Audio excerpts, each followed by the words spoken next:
ਸਤਿ ਸ਼੍ਰੀ ਅਕਾਲ। ਤੁਸੀਂ ਦੇਖ ਰਹੇ ਹੋ ਜਗਬਾਣੀ ਟੀਵੀ ਤੇ ਮੈਂ ਹਾਂ ਤੁਹਾਡੇ ਨਾਲ ਨੇਹਾ ਮਨਹਾਸ। ਬਿਹਤਰੀਨ ਭਵਿੱਖ ਦੇ ਲਈ ਸਾਡੇ ਬਹੁਤ ਸਾਰੇ ਭੈਣ ਤੇ ਭਰਾ ਜਿਹੜੇ ਹੈ ਉਹ ਵਿਦੇਸ਼ਾਂ ਵਿੱਚ ਜਾਂਦੇ ਨੇ ਔਰ ਉੱਥੇ ਜਾ ਕੇ ਬਹੁਤ ਮਿਹਨਤ ਕਰਦੇ ਨੇ, ਪਰ ਕੁਝ ਦਿੱਕਤਾਂ ਨੇ, ਕੁਝ ਮਸਲੇ ਨੇ ਜਿਨ੍ਹਾਂ ਦਾ ਉਹਨਾਂ ਨੂੰ ਸਾਹਮਣਾ ਕਰਨਾ ਪੈਂਦਾ ਹੈ। ਸੋ ਸਾਡੇ ਇੱਕ ਜਗਬਾਣੀ ਵੱਲੋਂ ਇੱਕ ਪ੍ਰੋਗਰਾਮ ਸ਼ੁਰੂ ਕੀਤਾ ਗਿਆ ਜਿਸ ਦੇ ਵਿੱਚ NRIs ਨਾਲ ਜਿੰਨੇ ਵੀ ਮਸਲੇ ਨੇ, ਜੋ ਵੀ ਉਹਨਾਂ ਨੂੰ ਦਿੱਕਤਾਂ ਪਰੇਸ਼ਾਨੀਆਂ ਆ ਰਹੀਆਂ, ਉਹਨਾਂ ਨਾਲ ਰਿਲੇਟਡ ਅਸੀਂ ਇਹ ਸ਼ੋਅ ਜਿਹੜੇ ਹੈ ਸ਼ੁਰੂ ਕਰਨ ਲੱਗੇ। ਸੋ ਅੱਜ ਸਭ ਤੋਂ ਪਹਿਲਾ ਸ਼ੋਅ ਹੈ ਔਰ ਇਸ ਦੇ ਵਿੱਚ ਅਸੀਂ ਫੇਮਾ ਬਾਰੇ ਗੱਲਬਾਤ ਕਰਾਂਗੇ, ਜਿਸ ਨੂੰ ਅਸੀਂ ਫੋਰਨ ਐਕਸਚੇਂਜ ਮੈਨੇਜਮੈਂਟ ਐਕਟ ਵੀ ਕਹਿੰਦੇ ਨੇ। ਸੋ ਇਸ ਸਾਰੇ ਮਸਲਿਆਂ ਤੇ ਇਹਨਾਂ ਸਾਰੀ ਚੀਜ਼ਾਂ ਤੇ ਗੱਲਬਾਤ ਕਰਨ ਲਈ ਸਾਡੇ ਨਾਲ ਇੱਥੇ ਸਾਡੇ ਮਾਹਿਰ ਮਹਿਮਾਨ ਜੋ ਜੁੜੇ ਹੋਏ ਨੇ CA ਨਿਪਨ ਬੰਸਲ ਜੀ, ਉਹਨਾਂ ਦਾ ਸਭ ਤੋਂ ਪਹਿਲੇ ਸਵਾਗਤ ਕਰਦੇ ਹਾਂ। ਤੁਹਾਡਾ ਬਹੁਤ ਬਹੁਤ ਸਵਾਗਤ ਹੈ। ਸਤਿ ਸ਼੍ਰੀ ਅਕਾਲ ਜੀ। ਸੋ ਜਿਵੇਂ ਮੈਂ ਕਿਹਾ ਕਿ ਬਹੁਤ ਸਾਰੇ ਜੋ ਭੈਣ ਭਰਾ ਸਾਡੇ ਆਪਣੇ ਬਿਹਤਰੀਨ ਭਵਿੱਖ ਦੇ ਲਈ ਵਿਦੇਸ਼ਾਂ ਵਿੱਚ ਗਏ ਹੋਏ ਨੇ, ਉੱਥੇ ਦਿਨ ਰਾਤ ਮਿਹਨਤ ਕਰ ਰਹੇ ਨੇ। ਉਸ ਤੋਂ ਬਾਅਦ ਜਦੋਂ ਇੰਡੀਆ ਨਾਲ ਉਹਨਾਂ ਨੇ ਆਪਣਾ ਕਨੈਕਸ਼ਨ ਰੱਖਣਾ ਹੁੰਦਾ, ਉਹਨਾਂ ਨੂੰ ਬਹੁਤ ਸਾਰੀਆਂ ਦਿੱਕਤਾਂ ਦਾ ਸਾਹਮਣਾ ਕਰਨਾ ਪੈਂਦਾ, ਚਾਹੇ ਉਹ ਜ਼ਮੀਨ ਨੂੰ ਲੈ ਕੇ ਹੋਵੇ, ਚਾਹੇ ਆਧਾਰ ਕਾਰਡ ਨੂੰ ਲੈ ਕੇ ਹੋਵੇ, ਚਾਹੇ ਫਿਰ ਉਹ ਟੈਕਸ ਨੂੰ ਲੈ ਕੇ ਹੋਵੇ। ਬਹੁਤ ਸਾਰੀ ਪ੍ਰੋਬਲਮਸ ਜਿਹੜੀਆਂ ਉਹ ਇੱਥੇ ਫੇਸ ਵੀ ਕਰਦੇ ਨੇ। ਸੋ ਇਹਨਾਂ ਬਾਰੇ ਅਸੀਂ ਗੱਲਬਾਤ ਕਰਾਂਗੇ ਔਰ ਸਭ ਤੋਂ ਪਹਿਲੇ ਸਵਾਲ ਤਾਂ ਬੇਸਿਕ ਹੈ, ਪਰ ਨॉन ਰੈਜ਼ੀਡੈਂਟ ਇੰਡੀਅਨ ਜਿਹਨੂੰ ਅਸੀਂ NRI ਕਹਿੰਦੇ ਆ, ਉਹ ਹੁੰਦੇ ਕੀ ਹੈ, ਇਸ ਤੋਂ ਸ਼ੁਰੂਆਤ ਕਰਦੇ ਹਾਂ। ਨੇਹਾ ਜੀ, NRI ਮੀਨਸ ਨॉन ਰੈਜ਼ੀਡੈਂਟ ਇੰਡੀਅਨ ਜੀ। NRI ਦਾ ਮਤਲਬ ਇਹ ਸਿੰਪਲ ਸ਼ਬਦਾਂ 'ਚ ਇਹ ਹੈਗਾ ਕਿ ਕੋਈ ਵੀ ਇੰਡੀਅਨ ਬੰਦਾ ਜੀ ਜਾਂ ਇਸਤਰੀ ਜਿਹੜੇ ਇੰਡੀਆ ਤੋਂ ਬਾਹਰ ਰਹਿੰਦੇ ਪਏ ਨੇ, ਬਿਲਕੁਲ, ਕਿਸੇ ਕੰਮ ਕਰ ਲਈ, ਐਜੂਕੇਸ਼ਨ ਲਈ, ਜੀ, ਕਿਸੇ ਰੋਜ਼ਗਾਰ ਲਈ, ਇਹ ਕਿਸੇ ਪਰਪਸ ਲਈ ਕਿ ਉਹਨਾਂ ਨੂੰ ਪਤਾ ਨਹੀਂ ਕਿ ਇੰਡੀਆ 'ਚ ਕਦੋਂ ਵਾਪਸ ਆਉਣਾ ਉਹਨਾਂ ਨੇ, ਜੀ, ਉਹ ਨॉन ਰੈਜ਼ੀਡੈਂਟ ਇੰਡੀਅਨ ਕਹਿਲਾਉਂਦੇ ਨੇ। ਨॉन ਰੈਜ਼ੀਡੈਂਟ ਇੰਡੀਅਨ 'ਚ ਬੜੀ ਇੱਕ ਚੀਜ਼ ਦੇਖਣ ਵਾਲੀ ਹੈ ਕਿ he or she should be a Indian citizen ਹੋਣਾ ਚਾਹੀਦਾ, ਇੰਡੀਅਨ ਸਿਟੀਜ਼ਨ, ਪਰ ਉਹ ਬਾਹਰ ਰਹਿ ਰਹੇ ਇੰਡੀਆ ਤੋਂ। ਜੀ। ਫਿਰ ਇੱਕ ਪੱਖ ਆ ਜਾਂਦਾ ਕਿ what is OCI, Overseas citizen of India. Okay. ਹੁਣ ਇਸ 'ਚ ਬੜੀ ਕਨਫਿਊਜ਼ਨ ਹੈਗੀ ਕਿ NRI ਤੇ OCI 'ਚ ਕੀ ਫਰਕ ਹੈ। ਜੀ। ਸਿੰਪਲ ਸ਼ਬਦਾਂ 'ਚ ਇਹ ਫਰਕ ਹੈ ਕਿ NRI ਉਹ ਹੈਗਾ ਜਿਹਦੇ ਕੋਲ ਇੰਡੀਅਨ ਸਿਟੀਜ਼ਨਸ਼ਿਪ ਹੈਗੀ ਹੈ ਪਰ ਉਹ ਇੰਡੀਆ ਤੋਂ ਬਾਹਰ ਰਹਿ ਰਿਹਾ, ਜੀ, ਇੰਪਲੋਇਮੈਂਟ ਲਈ, ਐਜੂਕੇਸ਼ਨ ਲਈ, ਸਟੱਡੀਜ਼ ਲਈ, ਕਿ ਉਹਦਾ ਪਤਾ ਨਹੀਂ ਉਹਨੇ ਕਦੋਂ ਵਾਪਸ ਆਉਣਾ ਹੈ। OCI ਦਾ ਫਰਕ ਕੀ ਹੈ? OCI ਕੋਲ ਇੰਡੀਅਨ ਸਿਟੀਜ਼ਨਸ਼ਿਪ ਨਹੀਂ ਹੈਗੀ। ਜੀ। ਲੈਟਸ ਸੇ ਕੈਨੇਡਾ 'ਚ ਕੋਈ ਬੰਦਾ ਸਿਟੀਜ਼ਨ ਹੈਗਾ ਪਰ ਇੰਡੀਆ ਦਾ ਸੀਗਾ, ਹੀ ਇਜ਼ OCI। ਓਕੇ। ਦੋਨਾਂ 'ਚ ਫਰਕ ਇੰਨਾ ਹੀ ਹੈ, ਸਿਟੀਜ਼ਨਸ਼ਿਪ ਤੇ NRI ਦੇ ਵਿੱਚ ਜਦੋਂ ਆਪਾਂ ਡੈਫੀਨੇਸ਼ਨ ਲੈਂਦੇ ਆਪਾਂ, OCI ਵੀ ਉਹਦੇ ਅੰਦਰ ਆ ਜਾਂਦੇ ਨੇ। ਜੀ। PIO ਕੀ ਹੈ? ਹਾਂ, ਬਹੁਤ ਇੰਪੋਰਟੈਂਟ ਕੁਐਸਚਨ ਹੈ ਆਪਣਾ। PIO means person of Indian origin. Okay. ਹੁਣ ਆਪਾਂ ਐਗਜ਼ਾਮਪਲ ਲੈਂਦੇ ਹਾਂ। ਜੀ। ਲੈਟਸ ਸੇ ਜਲੰਧਰ ਦੀ ਇੱਕ ਫੈਮਿਲੀ ਸੀਗੀ, ਉਹ ਕੈਨੇਡਾ ਮਾਈਗ੍ਰੇਟ ਹੋ ਗਈ 20 ਸਾਲ ਪਹਿਲਾਂ। ਜਦੋਂ ਮਾਈਗ੍ਰੇਟ ਹੋਏ ਹੋਣੇ, ਉਹਨਾਂ ਕੋਲ ਪਹਿਲਾਂ ਤਾਂ ਇੰਡੀਅਨ ਸਿਟੀਜ਼ਨਸ਼ਿਪ ਹੋਣੀ ਹੈ, ਪਰ ਜਦੋਂ ਕੈਨੇਡਾ 4 ਸਾਲ ਤੋਂ ਉੱਪਰ ਰਹਿ ਲਏ, ਉਹਨਾਂ ਨੂੰ ਕੈਨੇਡਾ ਦੇ ਵਿੱਚ ਸਿਟੀਜ਼ਨਸ਼ਿਪ ਮਿਲ ਗਈ ਹੋਣੀ ਹੈ, ਉਹਨਾਂ ਨੇ ਇੰਡੀਆ ਦਾ ਪਾਸਪੋਰਟ ਸਰੈਂਡਰ ਕਰਤਾ। ਓਕੇ। ਇੱਦਾਂ ਦੇ ਬੰਦੇ PIO ਕਹਿਲਾਉਂਦੇ ਨੇ। ਇੱਕ ਤਾਂ ਹੋ ਗਈ ਕਿ ਜਿਨ੍ਹਾਂ ਕੋਲ ਇੰਡੀਅਨ ਸਿਟੀਜ਼ਨਸ਼ਿਪ ਸੀਗੀ ਕਿਸੇ ਵੀ ਵੇਲੇ, ਜਾਂ ਜਿਨ੍ਹਾਂ ਦੇ ਮਾਪਿਓ ਜਾਂ ਦਾਦਾ ਦਾਦੀ, ਨਾਨਾ ਨਾਨੀ ਇੰਡੀਅਨ ਸਿਟੀਜ਼ਨ ਸੀਗੇ। ਤੀਜੀ ਚੀਜ਼, ਜੇ ਲੈਟਸ ਸੇ ਕੋਈ ਇੰਡੀਅਨ ਸਿਟੀਜ਼ਨ ਬਾਹਰ ਰਹਿ ਰਿਹਾ ਤੇ ਉਹਦੀ ਫੋਰਨ ਸਿਟੀਜ਼ਨ ਵਾਈਫ ਜਾਂ ਹਸਬੈਂਡ ਹੈਗੇ ਨੇ, ਵਿਆਹੇ ਹੋਏ ਨੇ, ਉਹ ਵੀ OCI ਨੇ, ਉਹ ਵੀ PIO ਨੇ, ਪਰਸਨ ਆਫ ਇੰਡੀਅਨ ਓਰੀਜਨ। ਕਹਿਣ ਦਾ ਬਾਕੀ ਹੋ ਗਿਆ, PIO ਦੀ ਡੈਫੀਨੇਸ਼ਨ ਬਹੁਤ ਲੰਬੀ ਚੌੜੀ ਹੈ, ਪਰ ਆਪਾਂ ਜੇ ਸਿੰਪਲ ਸ਼ਬਦਾਂ 'ਚ ਗੱਲ ਕਰੀਏ, NRI ਦੇ ਵਿੱਚ PIO ਵੀ ਆ ਜਾਂਦੇ ਨੇ। ਜੀ। ਤੇ ਜਿਹੜੇ ਜਿਨ੍ਹਾਂ ਕੋਲ ਇੰਡੀਅਨ ਸਿਟੀਜ਼ਨ ਸੀਗੀ ਕਿਸੇ ਵੇਲੇ, ਜਿਨ੍ਹਾਂ ਦੇ ਪੇਰੈਂਟਸ ਕੋਲ ਸੀਗੀ, ਜਾਂ ਜਿਨ੍ਹਾਂ ਦੇ ਗ੍ਰੈਂਡ ਪੇਰੈਂਟਸ ਕੋਲ ਸੀਗੀ, ਜਾਂ ਜਿਨ੍ਹਾਂ ਦੀ ਵਾਈਫ ਜਾਂ ਹਸਬੈਂਡ ਫੋਰਨਰ ਨੇ ਪਰ ਉਹ ਇੰਡੀਅਨ ਸਿਟੀਜ਼ਨ ਨੂੰ ਵਿਆਹੇ ਹੋਏ ਨੇ, ਸਾਰੇ PIO ਆ ਜਾਣਗੇ। ਕਿ ਦੋ ਸਿਟੀਜ਼ਨਸ਼ਿਪ ਹੋ ਸਕਦੀਆਂ ਨੇ? ਬਹੁਤ, ਉਸ ਤੋਂ ਵੀ ਵਧੀਆ, ਬਹੁਤ ਵਧੀਆ ਕੁਐਸਚਨ ਤੁਸੀਂ ਪੁੱਛਿਆ। ਜਿਹੜੀ ਸਾਡੀ ਇੰਡੀਅਨ ਸੰਵਿਧਾਨ ਹੈਗਾ ਉਹ ਅਲਾਉ ਕਰਦਾ ਹੈ OCI ਲੈਣਾ, ਓਵਰਸੀਜ਼ ਸਿਟੀਜ਼ਨ ਆਫ ਇੰਡੀਆ। ਜੀ। ਆਪਣੀ ਇੰਡੀਆ ਦੀ ਕਈ ਕੰਟਰੀਜ਼ ਦੇ ਨਾਲ, ਆਸਟ੍ਰੇਲੀਆ, ਕੈਨੇਡਾ, USA, UK ਨਾਲ ਇੱਕ ਐਗਰੀਮੈਂਟਸ ਹੈਗੇ ਨੇ ਕਿ ਕੋਈ ਵੀ ਇੰਡੀਅਨ ਸਿਟੀਜ਼ਨ ਜੀ ਜਿਹੜਾ ਬਾਹਰ ਰਹਿ ਰਿਹਾ ਹੈ ਤੇ ਉਹ 4 ਸਾਲਾਂ ਤੋਂ ਉੱਪਰ ਰਹਿ ਲਿਆ, 5 ਸਾਲਾਂ ਤੋਂ ਉੱਪਰ ਰਹਿ ਗਿਆ, ਉਹਨੂੰ ਫੋਰਨ ਕੰਟਰੀ ਦੀ ਸਿਟੀਜ਼ਨਸ਼ਿਪ ਮਿਲ ਗਈ, ਲੈਟਸ ਸੇ ਕੈਨੇਡਾ ਦੀ ਮਿਲ ਗਈ, ਜੀ, ਉਹ ਕੈਨੇਡਾ ਦਾ ਸਿਟੀਜ਼ਨ ਹੁੰਦੇ ਹੋਏ ਇੱਕ OCI ਕਾਰਡ ਲੈ ਸਕਦਾ, Overseas citizen of India card. ਉਹਨੂੰ, ਉਹਦਾ ਮਤਲਬ, ਉਹਦਾ ਫਾਇਦਾ ਕੀ ਹੈਗਾ? ਜਿਹੜੇ ਬੰਦੇ ਕੋਲ OCI ਕਾਰਡ ਹੈਗਾ ਇੰਡੀਆ ਦਾ, ਇੱਕ ਤਾਂ ਉਹ ਅਨਲਿਮਿਟਿਡ ਇੰਡੀਆ 'ਚ ਆ ਜਾ ਸਕਦਾ, ਰਹਿਣ ਦੀ ਕੋਈ ਦਿੱਕਤ ਨਹੀਂ, ਜੀ, ਪ੍ਰਾਪਰਟੀ ਲੈ ਸਕਦਾ, ਰਿਹਾਇਸ਼ੀ ਜਾਂ ਕਮਰਸ਼ੀਅਲ ਪ੍ਰਾਪਰਟੀ, ਉਹਨੂੰ ਸਾਰੇ ਅਧਿਕਾਰ ਹੈਗੇ ਨੇ ਇੰਡੀਅਨ ਸਿਟੀਜ਼ਨ ਵਾਂਗੂ, ਤੁਹਾਡੇ ਤੇ ਮੇਰੇ ਵਾਂਗੂ। ਸਿਰਫ ਉਹ ਇਲੈਕਸ਼ਨ ਲਈ ਚੋਣ ਨਹੀਂ ਪਾ ਸਕਦਾ, ਓਕੇ, ਨਾ ਹੀ ਉਹ ਪਬਲਿਕਲੀ ਅਥਾਰਟੀ ਲਈ ਕਿਸੇ ਲਈ ਵੀ ਇਲੈਕਸ਼ਨ ਲਈ ਖੜਾ ਹੋ ਸਕਦਾ। ਬਾਕੀ ਸਾਰੇ ਅਧਿਕਾਰ ਉਹਨੂੰ ਅਵੇਲੇਬਲ ਹੈਗੇ ਨੇ। ਤੇ ਤੀਜਾ ਚੀਜ਼ ਉਹਨੂੰ ਨਹੀਂ ਜਿਹੜੀ ਅਵੇਲੇਬਲ ਹੈਗੀ ਕਿ ਉਹ ਖੇਤੀਬਾੜੀ ਵਾਲੀ ਜ਼ਮੀਨ ਨਹੀਂ ਲੈ ਸਕਦਾ। ਅੱਛਾ, ਉਹ ਵੀ ਨਹੀਂ ਲੈ ਸਕਦਾ। ਯੈਸ ਜੀ। ਇੱਕ ਹੋਰ ਬੜਾ ਅਹਿਮ ਸਵਾਲ ਹੈ ਇੱਥੇ, ਔਰ ਬਹੁਤ ਸਾਰੇ ਲੋਕੀ ਇਸ ਚੀਜ਼ ਨੂੰ ਲੈ ਕੇ ਬਹੁਤ ਜ਼ਿਆਦਾ ਕੰਸਰਨਡ ਵੀ ਰਹਿੰਦੇ ਹੈ ਕਿ ਜੇਕਰ ਕੋਈ NRI ਇਮੂਵੇਬਲ ਪ੍ਰਾਪਰਟੀ ਇੰਡੀਆ ਦੇ ਵਿੱਚ ਜਾਂ ਪੰਜਾਬ ਦੇ ਵਿੱਚ ਲੈਣਾ ਚਾਹੇ ਤੇ ਉਹ ਕੀ ਲੈ ਸਕਦਾ? ਹੁਣ ਆਪਾਂ ਪ੍ਰਾਪਰਟੀ ਨੂੰ ਡਿਫਾਈਨ ਕਰ ਲੈਂਦੇ ਜੀ। ਇੱਕ ਤਾਂ ਹੁੰਦੀ ਹੈ ਆਪਣੀ ਰਿਹਾਇਸ਼ੀ, ਇੱਕ ਹੁੰਦੀ ਹੈ ਕਮਰਸ਼ੀਅਲ, ਇੱਕ ਹੁੰਦੀ ਹੈ ਇੰਡਸਟਰੀਅਲ, ਇੱਕ ਹੁੰਦੀ ਹੈ ਖੇਤੀਬਾੜੀ ਵਾਲੀ, ਐਗਰੀਕਲਚਰ, ਪਲਾਂਟੇਸ਼ਨ ਜਾਂ ਫਾਰਮ ਹਾਊਸ। ਜਿਹੜੀ ਤਾਂ ਰਿਹਾਇਸ਼ੀ, ਕਮਰਸ਼ੀਅਲ ਤੇ ਇੰਡਸਟਰੀਅਲ ਪ੍ਰਾਪਰਟੀ, ਉਹਦੇ ਅੰਦਰ ਕੋਈ ਰੋਕ ਟੋਕ ਨਹੀਂ ਹੈਗੀ। ਉਹ ਭਾਵੇਂ ਬਸ਼ਿੰਦਾ NRI ਹੋਵੇ, ਭਾਵੇਂ OCI ਹੋਵੇ, ਭਾਵੇਂ PIO ਹੋਵੇ ਜੀ ਉਹ ਰਿਹਾਇਸ਼ੀ ਕਮਰਸ਼ੀਅਲ ਤੇ ਇੰਡਸਟਰੀਅਲ ਪ੍ਰਾਪਰਟੀ ਲੈ ਸਕਦਾ, ਚਾਹੇ 20 ਲੈ ਲੇ ਚਾਹੇ 50 ਲੈ ਲੇ। ਉਹ ਸਿਰਫ ਇੱਕ ਟਾਈਪ ਦੀ ਪ੍ਰਾਪਰਟੀ ਨਹੀਂ ਲੈ ਸਕਦਾ, ਉਹ ਹੈਗੀ ਐਗਰੀਕਲਚਰ, ਖੇਤੀਬਾੜੀ, ਪਲਾਂਟੇਸ਼ਨ ਜਾਂ ਫਾਰਮ ਹਾਊਸ। ਇਹ ਜਿਹੜੀ ਮੈਂ ਗੱਲ ਕੀਤੀ ਇਹਨੂੰ ਬੜਾ ਧਿਆਨ ਨਾਲ ਦੇਖਣ ਵਾਲੀ ਚੀਜ਼ ਹੈ ਕਿ ਉਹ ਆਟੋਮੈਟਿਕ ਅਪਰੂਵਲ 'ਚ ਨਹੀਂ ਲੈ ਸਕਦਾ ਖੇਤੀਬਾੜੀ ਦੀ ਜ਼ਮੀਨ। ਪਰ ਇਹਦਾ ਮਤਲਬ ਇਹ ਨਹੀਂ ਕਿ ਲੈ ਨਹੀਂ ਸਕਦਾ, ਉਹ ਲੈ ਸਕਦਾ ਹੈ। ਉਹਨੂੰ ਰਿਜ਼ਰਵ ਬੈਂਕ ਆਫ ਇੰਡੀਆ ਕੋਲ ਇੱਕ ਐਪਲੀਕੇਸ਼ਨ ਫਾਈਲ ਕਰਨੀ ਪੈਣੀ ਹੈ ਕਿ ਜੀ ਮੈਂ ਪੰਜਾਬ 'ਚ ਇਸ ਫਲਾਣੇ ਪਿੰਡ 'ਚ ਮੈਂ ਇਹ ਖੇਤੀਬਾੜੀ ਜ਼ਮੀਨ ਲੈਣਾ ਚਾਹੁੰਦਾ, ਮੈਨੂੰ ਪਰਮਿਸ਼ਨ ਦਿਓ। ਜਿਹੜਾ ਆਪਣਾ ਰਿਜ਼ਰਵ ਬੈਂਕ ਆਫ ਇੰਡੀਆ ਹੈਗਾ ਜੀ, ਉਹ ਜੇ ਉਹਦਾ ਕੇਸ ਕ੍ਰੈਡੀਬਲ ਹੈਗਾ, ਉਹਨੂੰ ਲੱਗਦਾ ਕਿ ਸੱਚੀ 'ਚ ਕਿ ਇਹਦਾ ਕੋਈ ਇਮੋਸ਼ਨਲ ਕਨੈਕਟ ਹੈਗਾ ਜਾਂ ਕੋਈ ਦਾਦੇ ਪੜਦਾਦੇ ਜ਼ਮੀਨ ਸੀਗੀ ਉਹਦੇ ਨਾਲ ਇੱਕ ਕਨੈਕਟ ਬਣਾ ਕੇ ਰੱਖਣਾ ਚਾਹੁੰਦਾ ਹੈ, RBI ਉਹਨੂੰ ਪਰਮਿਸ਼ਨ ਦੇ ਸਕਦਾ। ਬਲੈਂਕਟ ਇਦਾਂ ਦੀ ਮਨਾਹੀ ਨਹੀਂ ਹੈਗੀ। ਪਰ ਪ੍ਰੋਬਲਮ ਹੋ ਕੀ ਰਹੀ ਹੈ, ਬਹੁਤ ਸਾਰੇ ਆਪਣੇ NRI ਜਿਹੜੇ ਭਰਾ ਭੈਣ ਨੇ, OCI ਨੇ, ਉਹ ਨਾ ਜਾਣਦੇ ਹੋਏ ਖੇਤੀਬਾੜੀ ਦੀ ਜ਼ਮੀਨ ਲੈ ਲੈਂਦੇ ਨੇ। ਅੱਛਾ। ਤੇ ਉਹਨਾਂ ਦੇ ਮਗਰ ਫਿਰ ED ਦਾ ਮਹਿਕਮਾ ਪੈ ਜਾਂਦਾ ਹੈ, ਹਵਾਲਾ ਡਿਪਾਰਟਮੈਂਟ ਜੀ, ਤੇ ਫਿਰ ਉਹਨਾਂ ਦੀ ਪ੍ਰਾਪਰਟੀ ਜਿਹੜੀ ਹੈਗੀ ਹੈ ਉਹ ਆਪਣੀ ਕੁਰਕੀ ਕਰ ਦਿੰਦੇ ਨੇ ਜੀ। ਤੇ ਜੇ ਪ੍ਰਾਪਰਟੀ ਕਿਸੇ ਨੇ ਲੈਣੀ ਐਗਰੀਕਲਚਰ ਖੇਤੀਬਾੜੀ ਵਾਲੀ ਜ਼ਮੀਨ ਉਹ ਲੈ ਸਕਦੇ ਨੇ, ਪਰ reserve bank of India the permission ਦੀ ਲੋੜ ਹੈਗੀ। ਜੀ, ਤੁਸੀਂ ED ਦਾ ਜ਼ਿਕਰ ਕੀਤਾ ਹੈ ਇੱਥੇ, ਅਗਰ ਕੋਈ ED ਪੈ ਜਾਵੇ ਕਿਸੇ NRI ਦੇ ਪਿੱਛੇ ਤਾਂ ਕਿਸ ਤਰ੍ਹਾਂ ਬਚ ਸਕਦੇ ਆ? ਮੈਂ ਪ੍ਰੈਕਟੀਕਲ ਐਗਜ਼ਾਮਪਲ ਤੋਂ ਨੇਹਾ ਜੀ ਦੇਖਿਆ ਕਿ ਜਿਹੜੇ NRI ਜਿਨ੍ਹਾਂ ਨੂੰ ED ਦੇ ਨੋਟਿਸ ਆ ਜਾਂਦੇ ਨੇ ਜੀ, ਉਹ ਜ਼ਿਆਦਾਤਰ ਰਿਸਪੌਂਡ ਨਹੀਂ ਕਰਦੇ। ਅੱਛਾ। ਜਿਹੜਾ ਕਰੈਕਟ ਤਰੀਕਾ ਨਹੀਂ ਹੈਗਾ ਡੀਲ ਕਰਨ ਦਾ, ਇਗਨੋਰੈਂਸ ਕਰਨਾ ਬਿਲਕੁਲ ਕਰੈਕਟ ਵੀ ਨਹੀਂ। ਹੁਣ ਦੇਖੋ ED ਦਾ ਡਿਪਾਰਟਮੈਂਟ ਕਿਉਂ ਪੈਂਦਾ ਮਗਰ, ਕਿਉਂਕਿ ਜਦੋਂ ਕੋਈ ਪ੍ਰਾਪਰਟੀ ਵੇਚੀ ਕਿਸੇ NRI ਨੇ, ਕਿਸੇ ਨੇ ਕੋਈ ਹਵਾਲੇ ਦਾ ਟ੍ਰਾਂਜੈਕਸ਼ਨ ਕੀਤੀ, ਜਾਂ ਜਿੱਦਾਂ ਆਪਾਂ ਗੱਲ ਕੀਤੀ ਕਿ ਖੇਤੀਬਾੜੀ ਦੀ ਜ਼ਮੀਨ ਲੈ ਲਈ ਵਿਦਆਊਟ ਪਰਮਿਸ਼ਨ, ਜਾਂ ਹੋਰ ਵੀ ਕਈ ਮੈਟਰਸ ਨੇ, ED ਕੋਲ ਇੱਕ ਅਥਾਰਟੀ ਹੈਗੀ ਕਿ ਉਹ Indian ministry of external affairs ਦੇ ਥਰੂ ਤੁਹਾਡਾ ਪਾਸਪੋਰਟ ਰਿਵੋਕ ਕਰਵਾ ਸਕਦਾ, ਜਾਂ ਕਿਸੇ ਵੀ ਤੀਜੀ ਕੰਟਰੀ ਨੂੰ ਕੰਪਲੇਂਟ ਪਾ ਸਕਦਾ ਤੇ ਤੁਹਾਨੂੰ ਇੰਡੀਆ 'ਚ ਵੀ ਉਹ ਬੁਲਾ ਸਕਦੇ ਨੇ। ਓਕੇ। ਲੋਕੀ ਮੈਂ ਦੇਖੇ NRIs ਵਗੈਰਾ ਜ਼ਿਆਦਾਤਰ ਡਰਦੇ ਮਾਰੇ ED ਕੋਲ ਪੇਸ਼ ਨਹੀਂ ਹੁੰਦੇ, ਤੇ ਇਹ ਮੈਟਰ ਇੰਨਾ ਛੋਟਾ ਹੁੰਦੇ ਕਿੰਨਾ ਵੱਡਾ ਮੈਟਰ ਹੋ ਜਾਂਦਾ। ਬਿਲਕੁਲ। ਮੈਂ ਇਹ ਸਿਰਫ ਐਡਵਾਈਸ ਦੇਣਾ ਚਾਹੂੰਗਾ, ਜੇ ਕਿਸੇ ਦਾ ED ਦੇ ਵਿੱਚ ਕੇਸ ਲੱਗਿਆ ਉਹਨੂੰ ਰਿਸਪੌਂਡ ਕਰਨਾ ਚਾਹੀਦਾ। ਉਹਨੂੰ ਨੋਟਿਸ ਆਇਆ, ਉਹਦਾ ਪ੍ਰੋਪਰ ਇੱਕ ਰਿਪਲਾਈ ਡਰਾਫਟ ਕਰਨ, ਐਡਵੋਕੇਟ ਜਾਂ CA ਕਰਨ, ਰਿਪਲਾਈ ਦੇਣ ED ਨੂੰ, ਟਾਈਮ ਲੈਣ ਉਹਦੇ ਅੰਦਰ। ਜੇ ED ਤੁਹਾਨੂੰ ਪਰਸਨਲ ਬੁਲਾ ਰਿਹਾ ਆਪਣੀ ਕੁਐਸਚਨਿੰਗ ਲਈ, ਤੁਹਾਨੂੰ ਆਉਣਾ ਚਾਹੀਦਾ। ਓਕੇ। ਕਿਉਂਕਿ ਇਦਾਂ ਦੀ ਚੀਜ਼ ਹੈ ਕਿ ਇਹਨੂੰ ਲਾਈਟਲੀ ਨਹੀਂ ਲੈ ਸਕਦੇ। ਦੂਜੀ ਗੱਲ, ਬੜੀ ਇੰਪੋਰਟੈਂਟ ਗੱਲ ਕੀ ਹੈ, ਕਈ ਮੈਟਰਸ 'ਚ ਇਹ ਵੀ ਹੁੰਦਾ ਕਿ ਜਿੱਦਾਂ ਪੈਨਲਟੀ ਬਹੁਤ ਬਣਦੀ ਪਈ ਹੈ। ਸਾਡੇ ਰਿਜ਼ਰਵ ਬੈਂਕ ਆਫ ਇੰਡੀਆ ਦੇ ਵਿੱਚ ਇੱਕ ਕੰਪਾਊਂਡਿੰਗ ਦਾ ਪ੍ਰੋਸੀਜਰ ਹੈਗਾ। ਓਕੇ। ਉਹਦੇ 'ਚ ਕੀ ਹੈਗਾ, ਜੇ ਤੁਹਾਡੀ ਪੈਨਲਟੀ ਬਹੁਤ ਮੋਟੀ ਬਣਦੀ ਪਈ ਹੈ ਤੇ ਤੁਸੀਂ ਗਲਤੀ ਤੋਂ ਕੋਈ ਟ੍ਰਾਂਜੈਕਸ਼ਨ ਕਰ ਲਈ ਜਿਹੜੇ ਹਵਾਲੇ ਦੇ ਰੂਟ 'ਚ ਆ ਗਈ, ਤੁਸੀਂ ਰਿਜ਼ਰਵ ਬੈਂਕ ਆਫ ਇੰਡੀਆ ਨੂੰ ਰਿਕੁਐਸਟ ਕਰ ਸਕਦੇ ਹੋ ਕਿ ਸਰ ਮੇਰੇ ਤੋਂ ਗਲਤੀ ਹੋ ਗਈ, ਮੈਨੂੰ ਨਹੀਂ ਪਤਾ ਸੀਗਾ ਲਾਅ ਦੇ ਬਾਰੇ, ਤੇ ਮੇਰੀ ਇਹ ਗਲਤੀ ਨੂੰ ਕੰਪਾਊਂਡ ਕਰ ਦਿਓ। ਓਕੇ। ਉਸ ਪ੍ਰੋਸੀਜਰ ਨੂੰ ਕਹਿੰਦੇ ਨੇ ਕੰਪਾਊਂਡਿੰਗ। ਅੱਛਾ। ਮੈਂ ਹੁਣ ਪ੍ਰੈਕਟੀਕਲੀ ਐਗਜ਼ਾਮਪਲ ਕਈ ਐਸੀ ਕੇਸਿਸ ਦੇਖੇ ਨੇ ਕਿ ਜਿਹਦੇ ਅੰਦਰ ਕੰਪਾਊਂਡਿੰਗ ਕਰਵਾਈ ਹੈ, ਪੈਨਲਟੀ ਜਿੱਦਾਂ 25 ਲੱਗਦੀ ਸੀਗੀ ਉਹਦੇ ਨਾਲ 2.5 ਲੱਖ ਦੀ ਪੈਨਲਟੀ ਲੱਗੀ, ਤੇ ਉਸ ਬੰਦੇ ਨੂੰ RBI ਨੇ ਕਲੀਨ ਚਿਟ ਦੇਤੀ ਕੰਪਾਊਂਡਿੰਗ ਕਰਨ ਤੋਂ ਬਾਅਦ। ਸਰ, ਇਹ ਚੀਜ਼ਾਂ ਦਾ ਉਹਨਾਂ ਨੂੰ ਪਤਾ ਕਿੱਦਾਂ ਚੱਲੇ? ਕਿਉਂਕਿ ਬਹੁਤ ਸਾਰੇ ਲੋਕ ਜਿਹੜੇ ਹੈ, ਕਈ ਵਾਰ ਏਜੰਟਸ ਦੀ ਆਪਾਂ ਗੱਲ ਕਰੀਏ ਜਾਂ ਲਾਇਰਸ ਹੈ, ਕਈ ਵਾਰ ਮਿਸਗਾਈਡ ਵੀ ਉਹਨਾਂ ਨੂੰ ਕਰ ਦਿੰਦੇ ਆ। ਸੋ ਇਹਨਾਂ ਚੀਜ਼ਾਂ ਤੋਂ ਕਿਸ ਤਰ੍ਹਾਂ ਬਚਣ ਜਾਂ ਕਿਸ ਤਰ੍ਹਾਂ ਪੂਰੀ ਨੌਲੇਜ ਰੱਖ ਸਕਦੇ ਹੋ? ਤੁਹਾਡੀ ਆਬਜ਼ਰਵੇਸ਼ਨ ਬਿਲਕੁਲ ਠੀਕ ਹੈ ਕਿ ਅਸੀਂ ਕੀ ਦੇਖਿਆ ਕਿ ਜਿੱਦਾਂ ਬਹੁਤ ਸਾਰੇ ਪ੍ਰੈਕਟੀਸ਼ਨਰਸ ਨੂੰ ਨੌਲੇਜ ਨਹੀਂ ਹੈਗੀ ਇੰਡੀਆ ਦੇ ਵਿੱਚ ਫੇਮਾ ਹਵਾਲੇ ਦੀ। NRIs ਵਿਚਾਰਿਆਂ ਨੂੰ ਤਾਂ ਕੀ ਪਤਾ ਹੋਣਾ ਕਿ ਕੀ ਹੈਗਾ ਹਵਾਲੇ ਦੇ ਵਿੱਚ। ਬਿਲਕੁਲ। ਮੈਂ ਸਿਰਫ ਇਹੀ ਕਹੂੰਗਾ ਕਿ ਜੇ ਮੈਂ NRI ਦੀ ਜਗ੍ਹਾ ਹੋਵਾਂ ਤੇ ਮੈਂ ਪ੍ਰੋਪਰ ਰਿਸਰਚ ਕਰਾਂ ਕਿ ਬਹੁਤ ਸਾਰੇ ਪ੍ਰੈਕਟੀਸ਼ਨਰ ਜਿਹੜੇ ਸਾਫ਼ ਸੁਥਰਾ ਕੰਮ ਕਰਦੇ ਨੇ, ਚੰਗਾ ਕੰਮ ਕਰਦੇ ਨੇ, ਜਿਨ੍ਹਾਂ ਦੀ ਫੇਮਾ ਦੀ ਹੀ ਪ੍ਰੈਕਟਿਸ ਹੈਗੀ ਹੈ, ਤੁਸੀਂ ਉਹਨਾਂ ਨੂੰ ਅਪਰੋਚ ਕਰੋ ਤੇ ਉਹਨਾਂ ਨੂੰ ਕਹੋ ਜੀ ਕਿ ਸਾਡੇ ਤੋਂ ਸਾਰੇ ਪੇਪਰ ਦਿਓ ਆਪਣੇ। ਸਭ ਤੋਂ ਵੱਡੀ ਗੱਲ ਇਹ ਹੈ, ਜੇ ਤੁਹਾਡੇ ਤੋਂ ਕੋਈ ਗਲਤੀ ਹੋਈ ਹੈ, ਗਲਤੀ ਮੰਨਣ 'ਚ ਕੋਈ ਦਿੱਕਤ ਨਹੀਂ ਹੈਗੀ। ਕੋਈ ਵੀ ਲਾਅ ਇਦਾਂ ਨਹੀਂ ਹੈਗਾ ਜੋ ਕਹਿੰਦਾ ਜੀ ਗਲਤੀ ਹੋ ਗਈ ਤੁਹਾਨੂੰ ਅਸੀਂ ਮਾਫ ਨਹੀਂ ਕਰਾਂਗੇ, ਇਦਾਂ ਨਹੀਂ ਹੈਗਾ ਪ੍ਰੋਸੀਜਰ। ਇਹ ਪ੍ਰੋਸੀਜਰ ਫੋਲੋ ਕਰੋਗੇ, ਗਲਤੀ ਮੰਨੋਗੇ, ਪੈਨਲਟੀ ਜਮ੍ਹਾਂ ਕਰਾਉਂਗੇ, ਤੁਹਾਨੂੰ ਚਿੱਟ ਮਿਲੂਗੀ ਕਲੀਨ। ਜੀ। ਲੈਂਡ ਦੀ ਅਸੀਂ ਗੱਲ ਕਰ ਰਹੇ ਸੀ ਕਿ ਬਾਏ ਕੌਣ ਕਰ ਸਕਦਾ, ਐਗਰੀਕਲਚਰਲ ਲੈਂਡ ਹੋਵੇ ਜਾਂ ਫਾਰਮ ਹਾਊਸਸ ਹੋਣ ਇੱਥੇ, ਉਸ ਦਾ ਪ੍ਰੋਸੀਜਰ ਕੀ ਹੈ ਕਿ ਇੱਕ NRI ਨੇ ਅਗਰ ਬਾਏ ਕਰਨਾ ਹੋਵੇ ਤੇ ਉਹ ਕੀ ਪ੍ਰੋਸੀਜਰ? ਬਹੁਤ ਸਿੰਪਲ ਪ੍ਰੋਸੀਜਰ ਹੈ ਨੇਹਾ ਜੀ। ਉਹਦੇ ਅੰਦਰ ਤੁਸੀਂ ਕੀ ਕਰਨਾ ਹੈ, ਤੁਸੀਂ ਇੱਕ ਐਪਲੀਕੇਸ਼ਨ ਪਲੇਨ ਪੇਪਰ ਤੇ ਬਣਾਉਣੀ ਹੈ ਤੇ ਰਿਜ਼ਰਵ ਬੈਂਕ ਆਫ ਇੰਡੀਆ ਨੂੰ ਤੁਸੀਂ ਇੱਕ ਐਪਲੀਕੇਸ਼ਨ, ਦਿੱਲੀ 'ਚ ਇਹਨਾਂ ਦਾ ਆਫਿਸ ਹੈਗਾ ਫੋਰਨਰਸ ਡਿਵੀਜ਼ਨ ਦਾ, ਤੁਸੀਂ ਉੱਥੇ ਐਪਲੀਕੇਸ਼ਨ ਪਾਣੀ ਹੈ ਜੀ ਕਿ ਮੈਂ ਪੰਜਾਬ ਦੇ ਇਸ ਪਿੰਡ 'ਚ ਜਾਂ ਇਸ ਏਰੀਆ 'ਚ ਮੈਂ ਖੇਤੀਬਾੜੀ ਦੀ ਜ਼ਮੀਨ ਲੈਣਾ ਚਾਹੁੰਦਾ, ਜਾਂ ਸ਼ਹਿਰ 'ਚ ਵੀ ਖੇਤੀਬਾੜੀ ਦੀ ਜ਼ਮੀਨ ਲੈਣਾ ਚਾਹੁੰਦਾ, ਮੇਰਾ ਇਹ ਰੀਜ਼ਨ ਹੈਗਾ ਲੈਣ ਦਾ। ਤੇ RBI ਉਹਦੇ ਸਾਰਾ ਕੇਸ ਨੂੰ ਦੇਖ ਕੇ, ਆਬਜ਼ਰਵ ਕਰਕੇ, ਪੁਰਾਣਾ ਕੋਈ ਇਸ਼ੂ ਤਾਂ ਨਹੀਂ ਹੈਗਾ ਉਹਨਾਂ ਦਾ, ਜੇ ਉਹਨੂੰ ਲੱਗਦਾ ਕੇਸ ਵਾਜਿਬ ਹੈਗਾ ਪਰਚੇਜ਼ ਦਾ, ਉਹਨੂੰ ਪਰਮਿਸ਼ਨ ਦੇ ਸਕਦੇ ਨੇ। ਜੀ।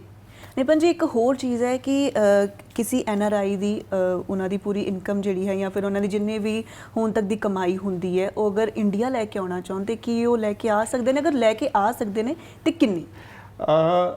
ਬਹੁਤ ਹੀ ਵਧੀਆ ਕੁਐਸਚਨ ਹੈ, ਕਿਉਂਕਿ ਮੈਂ ਹੁਣ ਲੇਟੈਸਟਲੀ ਦੇਖ ਰਿਹਾ ਕਿ ਬਹੁਤ ਸਾਰੇ NRI ਜਿਹੜੇ ਸੀਨੀਅਰ ਸਿਟੀਜ਼ਨਸ ਨੇ ਜਾਂ ਸੁਪਰ ਸੀਨੀਅਰ ਸਿਟੀਜ਼ਨਸ ਨੇ ਬਾਹਰਲੇ ਵਿਦੇਸ਼ਾਂ ਦੇ ਵਿੱਚ, ਉਹ ਹੁਣ ਇੰਡੀਆ ਆ ਰਹੇ ਨੇ ਵਾਪਸ, ਉਹ ਰੁਕ ਕਰ ਰਹੇ ਨੇ ਵਾਪਸ।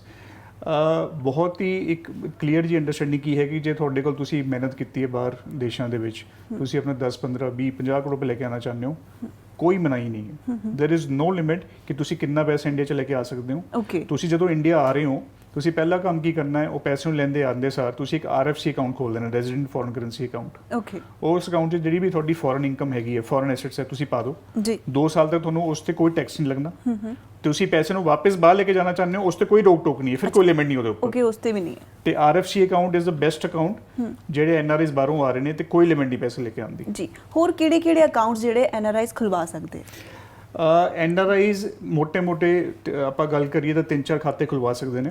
ਉਸ 'ਚ ਇੱਕ ਹੈਗਾ NRO ਅਕਾਊਂਟ, ਇੱਕ ਹੈਗਾ NRE, ਇੱਕ ਹੈਗਾ FCNR ਅਕਾਊਂਟ, ਜੀ ਇੱਕ ਹੈਗਾ ਆਪਣਾ RFC ਅਕਾਊਂਟ ਜਿਹੜੀ ਆਪਾਂ ਹੁਣ ਗੱਲ ਕੀਤੀ, ਬਿਲਕੁਲ। ਤੇ ਇੱਕ ਹੈਗਾ SNRR। ਜੇ ਆਪਾਂ ਸੰਖਿਪਤ 'ਚ ਗੱਲ ਕਰੀਏ, NRO ਅਕਾਊਂਟ ਹੁੰਦਾ ਨਾਨ ਰੈਜ਼ੀਡੈਂਟ ਆਰਡੀਨਰੀ ਅਕਾਊਂਟ। ਜੀ ਉਸ 'ਚ ਤੁਸੀਂ ਕੋਈ ਵੀ ਤੁਹਾਡੀ ਇੰਡੀਅਨ ਇਨਕਮ ਹੈਗੀ, ਰੈਂਟ, ਪੈਨਸ਼ਨ, ਇੰਟਰਸਟ, ਸੈਲਰੀ, ਕੋਈ ਪ੍ਰਾਪਰਟੀ ਵੇਚੀ, ਉਹਦੇ ਪੈਸੇ ਤੁਸੀਂ NRO 'ਚ ਜਮ੍ਹਾਂ ਕਰਾ ਸਕਦੇ ਹੋ। ਜੀ NRO 'ਚ ਤੁਸੀਂ ਜੇ ਪੈਸੇ ਇੰਡੀਆ 'ਚੋਂ ਬਾਹਰ ਲੈ ਕੇ ਜਾਣੇ ਨੇ, ਜਿਹੜੀ ਤੁਹਾਡੀ ਸਾਲ ਦੀ ਕਰੰਟ ਇਨਕਮ ਹੈਗੀ ਹੈ, ਵਿਦਆਊਟ ਲਿਮਿਟ ਲੈ ਕੇ ਜਾ ਸਕਦੇ ਹੋ।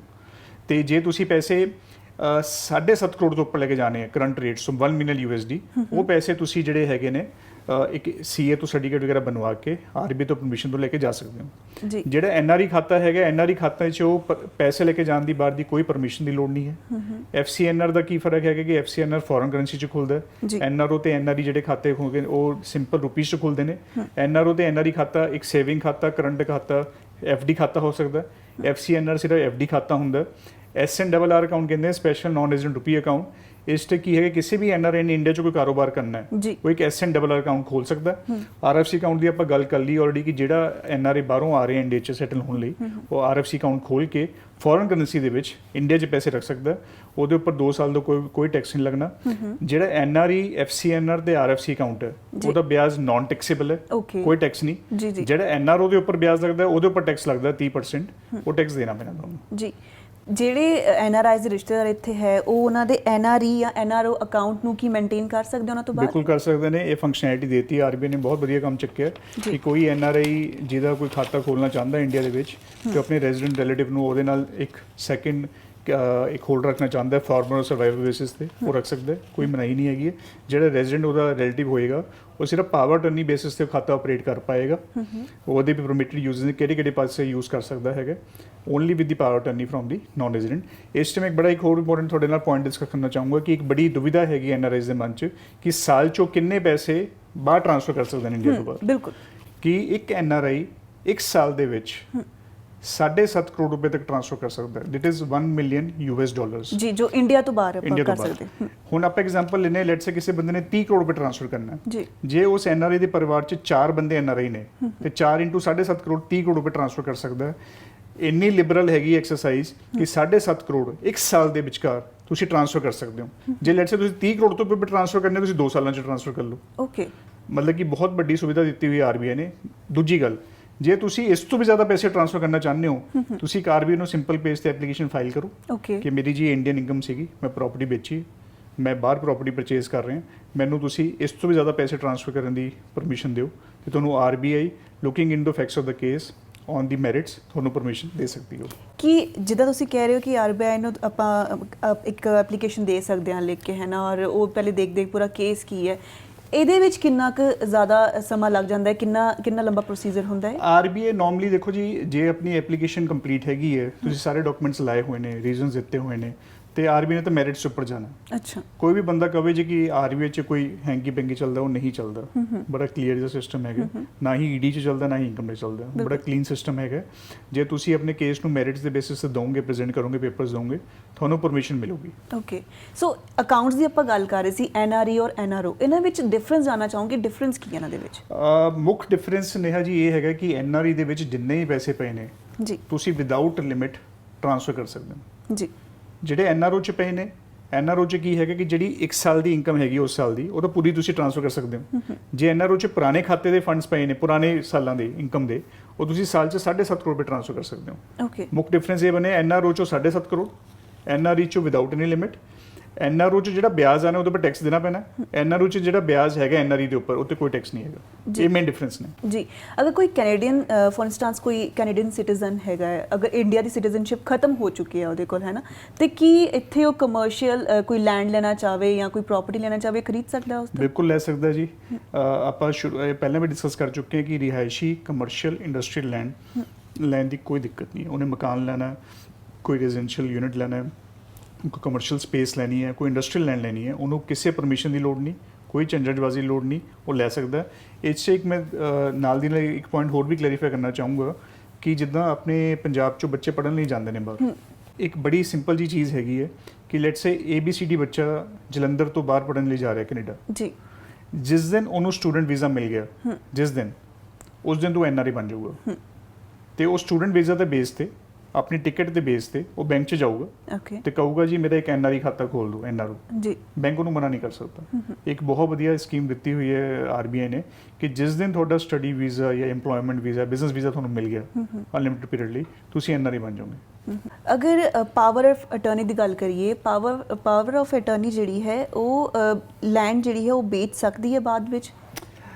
NRIs ਜਿਹੜੇ ਨੇ ਜੀ ਉਹ ਪਾਵਰ ਅਟਰਨੀ ਆਪਣੇ ਕਿਸੇ ਰਿਲੇਟਿਵ ਨੂੰ ਦੇ ਸਕਦੇ ਨੇ। ਉਹਨਾਂ ਨੂੰ ਇੰਡੀਆ ਪ੍ਰਾਪਰਟੀ ਵੇਚਣ ਲਈ ਆਉਣ ਦੀ ਲੋੜ ਨਹੀਂ ਹੈਗੀ।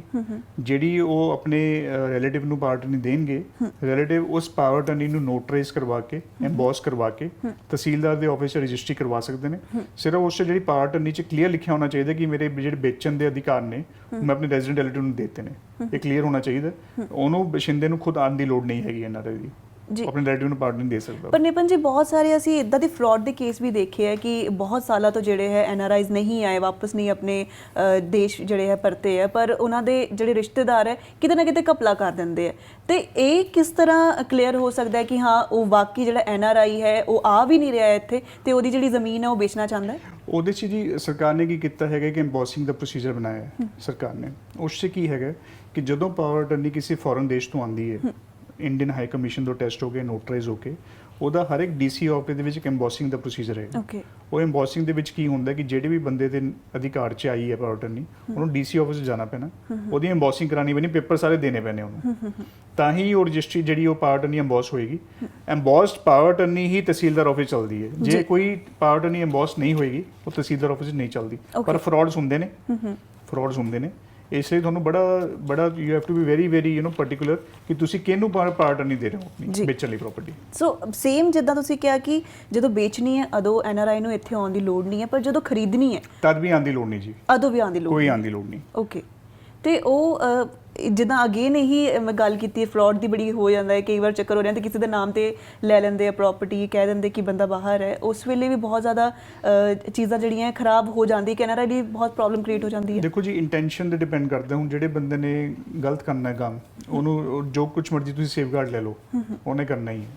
ਤੇ ਇਸੇ ਕਰਕੇ ਸਰਕਾਰ ਨੇ ਕੀ ਕੀਤਾ, ਸੁਪਰੀਮ ਕੋਰਟ ਦੀ ਡਿਸੀਜਨ ਸੀ ਕਿ ਜਿਹੜੀ ਪਾਵਰ ਅਟਰਨੀ ਹੈਗੀ ਹੈ ਉਹ ਇੱਕ ਰਿਲੇਟਿਵ ਦੇ ਨਾਮ ਤੇ ਹੋਣੀ ਚਾਹੀਦੀ ਹੈ, ਉਹੀ ਮੰਨੀ ਜਾਊਗੀ ਵਾਜਬ। ਤੇ ਐਮਬੋਸਿੰਗ ਦਾ ਪ੍ਰੋਸੀਜਰ ਹੈਗਾ। ਜਦੋਂ ਆਪਾਂ ਸੇਲ ਕਰਦੇ ਹਾਂ ਤੇ ਆਪਾਂ ਧਿਆਨ ਤਾਂ ਰੱਖਣਾ ਹੀ ਹੈ, ਪਰ ਜਦੋਂ ਆਪਾਂ ਪਰਚੇਜ਼ ਕਰਦੇ ਹਾਂ, ਪਰਚੇਜ਼ ਵੇਲੇ ਇਸ ਕਰਕੇ ਦਿੱਕਤ ਨਹੀਂ ਹੁੰਦੀ ਕਿਉਂਕਿ ਅਸੀਂ ਪਰਚੇਜ਼ ਕਰ ਰਹੇ ਹਾਂ ਪ੍ਰਾਪਰਟੀ NRI ਦੇ ਨਾਮ ਤੇ ਜੀ। ਇਹ ਹੈ ਸਾਰੀ ਗੱਲਾਂ ਸੀਗੀਆਂ। ਤਾਂ ਇਹ ਤੋਂ ਇਲਾਵਾ ਜਿਹੜਾ ਹੈ ਅਸੀਂ ਗੱਲ ਕੀਤੀ ਕਿ ਕਿਸ ਤਰ੍ਹਾਂ ਪ੍ਰਾਪਰਟੀ ਲੈ ਸਕਦੇ ਹਾਂ, ਵੇਚ ਸਕਦੇ ਹਾਂ, ਕੀ ਚੀਜ਼ਾਂ ਉਹਨਾਂ ਨੂੰ ਧਿਆਨ ਵਿੱਚ ਰੱਖਣਾ ਚਾਹੀਦੀ ਹੈ, ਕਿਹੜੇ ਅਕਾਊਂਟਸ ਇੱਥੇ ਖੋਲ੍ਹ ਸਕਦੇ ਆ। ਇਹਨਾਂ ਚੀਜ਼ਾਂ ਤੋਂ ਇਲਾਵਾ ਕੁਝ ਹੋਰ ਚੀਜ਼ਾਂ ਜੋ NRIs ਦੇ ਲਈ ਬਣੀਆਂ ਹੋਈਆਂ ਜੋ ਉਹਨਾਂ ਨੂੰ ਬੈਨੀਫਿਟਸ ਦਿੰਦੀਆਂ ਜਾਂ ਫਿਰ ਜਿਨ੍ਹਾਂ ਚੀਜ਼ਾਂ ਦਾ ਉਹਨਾਂ ਨੂੰ ਧਿਆਨ ਹੋਣਾ ਚਾਹੀਦਾ ਕਿ ਇਹ ਚੀਜ਼ਾਂ ਹੈ ਉਹਨਾਂ ਲਈ ਬਣੀਆਂ? ਮੈਂ ਮੋਟਾ ਜਿੱਦਾਂ ਜੇ ਸਮਰਾਈਜ਼ ਕਰੀਏ ਆਪਾਂ ਕਿ ਜੇ ਕਿਸੇ ਵੀ NRI ਨੇ ਇੰਡੀਆ 'ਚ ਪ੍ਰਾਪਰਟੀ ਲੈਣੀ ਹੈ, ਰੈਜ਼ੀਡੈਂਸ਼ੀਅਲ ਕਮਰਸ਼ੀਅਲ ਇੰਡਸਟਰੀਅਲ ਕੋਈ ਰੋਕ ਟੋਕ ਨਹੀਂ। ਜੇ ਕੋਈ ਖੇਤੀਬਾੜੀ ਪ੍ਰਾਪਰਟੀ ਲੈਣੀ RBI ਤੋਂ ਪਰਮਿਸ਼ਨ ਲੈ ਸਕਦਾ। ਜੇ ਕਿਸੇ NRI ਨੇ 7.5 ਕਰੋੜ ਤੱਕ ਪੈਸੇ ਸਾਲ 'ਚੋਂ ਬਾਹਰ ਟ੍ਰਾਂਸਫਰ ਕਰਨੇ ਨੇ ਇੰਡੀਆ ਤੋਂ ਫੋਰਨ ਕੰਟਰੀ, ਕੋਈ ਰੋਕ ਟੋਕ ਨਹੀਂ, ਕੋਈ ਮਨਾਹੀ ਨਹੀਂ, ਆਟੋਮੈਟਿਕ ਰੂਟ 'ਚ। ਜੇ ਇਸ ਤੋਂ ਜ਼ਿਆਦਾ ਪੈਸੇ ਟ੍ਰਾਂਸਫਰ ਕਰਨੇ RBI ਦੀ ਪਰਮਿਸ਼ਨ ਲੈ ਸਕਦਾ। ਬਿਲਕੁਲ ਇੰਨੇ ਲਿਬਰਲ ਹੋ ਗਏ ਨੇ ਫੇਮਾ ਦੇ ਲਾਜ਼। ਤੀਜੀ ਗੱਲ, ਜੇ ਕਿਸੇ ਦਾ ਕੋਈ ED 'ਚ ਕੇਸ ਲੱਗ ਜਾਏ, ਉਹਨੂੰ ਪ੍ਰੋਪਰ ਕੇਸ ਦਾ ਇੱਕ ਰਿਪਲਾਈ ਦੇਣਾ ਚਾਹੀਦਾ, ਇੱਕ ਕਾਉਂਸਲ ਨੂੰ ਇੰਗੇਜ ਕਰੇ, ਪ੍ਰੋਪਰ ਰਿਪਲਾਈ ਦੇਵੇ। ਜੇ ਕਿਸੇ ਕੇਸ 'ਚ ਪੈਨਲਟੀ ਬਣਦੀ ਹੈ, ਉਹਨੂੰ ਕੰਪਾਊਂਡਿੰਗ ਦਾ ਇੱਕ ਰਸਤਾ ਮਿਲਦਾ ਹੈ RBI ਦੇ ਵਿੱਚ, ਉੱਥੇ ਕੰਪਾਊਂਡਿੰਗ ਦੀ ਐਪਲੀਕੇਸ਼ਨ ਲਾਏ ਤੇ ਆਪਣੀ ਪੈਨਲਟੀ ਨੂੰ, ਜੋ ਵੀ ਪੈਨਲਟੀ RBI ਡਿਸਾਈਡ ਕਰਦਾ, ਉਹਨੂੰ ਪੇ ਕਰਕੇ ਕਲੀਨ ਚਿੱਟ ਲੈ ਲਓਗੇ ਜੀ। ਨਿਪਨ ਜੀ, ਕੀ ਫੇਮਾ ਦੇ ਐਕਟ ਦੇ ਵਿੱਚ ਰੂਲਸ ਚੇਂਜ ਹੁੰਦੇ ਆ ਟਾਈਮ ਟੂ ਟਾਈਮ? ਨੇਹਾ ਜੀ, ਚੇਂਜ ਹੁੰਦੇ ਰਹਿੰਦੇ ਨੇ। ਇਹਨਾਂ ਦੇ ਮਾਸਟਰ ਡਾਇਰੈਕਸ਼ਨ ਤੇ ਮਾਸਟਰ ਸਰਕੂਲਰ ਦੇ ਨੋਟੀਫਿਕੇਸ਼ਨਸ ਆਉਂਦੇ ਨੇ ਤੇ ਫਿਰ ਉਹੀ ਆਪਣੀ ਗੱਲ ਹੈ ਜੀ ਕਿ ਬਹੁਤ ਕਮ ਪ੍ਰੈਕਟੀਸ਼ਨਰਸ ਨੇ ਹਵਾਲਾ ਜਾਂ ਫੇਮਾ ਦੇ, ਤੇ ਇਸੇ ਕਰਕੇ ਜਿਹੜੀ ਹੈਗੀ ਕਿ ਲੋਕਾਂ ਨੂੰ ਕੰਪਲੈਕਸ ਲੱਗਦਾ, ਪਰ ਇਹ ਕੰਪਲੈਕਸ ਨਹੀਂ ਹੈਗਾ, ਬੜਾ ਸਿੰਪਲ ਜਿਹਾ ਲਾਅ ਹੈਗਾ। ਜੇ ਆਪਾਂ ਪ੍ਰੈਕਟੀਕਲ ਮਾਈਂਡ ਨਾਲ ਚੱਲੀਏ ਕਿ ਬਹੁਤ ਲਿਬਰਲ ਲਾਅ ਹੈ ਜੀ ਵਾਲਾ। ਜੀ ਆਖਰ ਦੇ ਵਿੱਚ ਇਹੀ ਪੁੱਛਣਾ ਚਾਹੂੰਗੀ, ਜਿਹੜੇ ਐਨਆਰਆਈਜ਼ ਹੈ ਉਹਨਾਂ ਨੂੰ ਆਪਣੇ ਜਿਹੜੇ ਚਾਹੇ ਲਾਇਰਸ ਹੈ ਚਾਹੇ ਸੀਏਜ਼ ਹੈ ਉਹਨਾਂ ਨੂੰ ਉਹਨਾਂ ਦੇ ਇਨ ਟੱਚ ਵਿੱਚ ਰਹਿਣਾ ਚਾਹੀਦਾ, ਪੁੱਛਦੇ ਰਹਿਣਾ ਚਾਹੀਦਾ ਲਗਾਤਾਰ, ਤੇ ਕਿੰਨਾ ਕੁ ਜ਼ਰੂਰੀ ਹੈ ਕਿੰਨੇ ਟਾਈਮ ਬਾਅਦ ਜਿਹੜਾ ਪੁੱਛਦੇ ਰਹਿਣ ਕਿ ਹਾਂ ਭਈ ਕੀ ਇੱਥੇ ਦਾ ਸਟੇਟਸ ਕੀ ਹੈ?